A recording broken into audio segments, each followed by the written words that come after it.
Luca, la Giussaghese col coltello tra i denti, come la affronterete voi?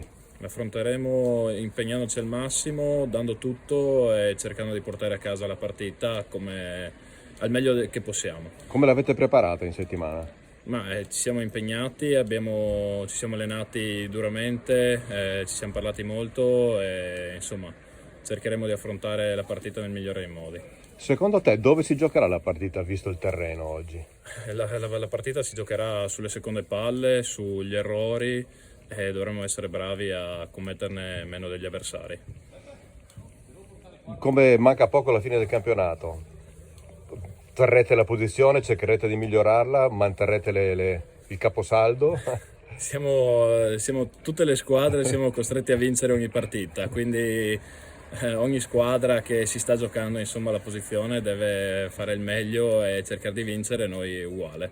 Bocca al lupo. Grazie Crepi.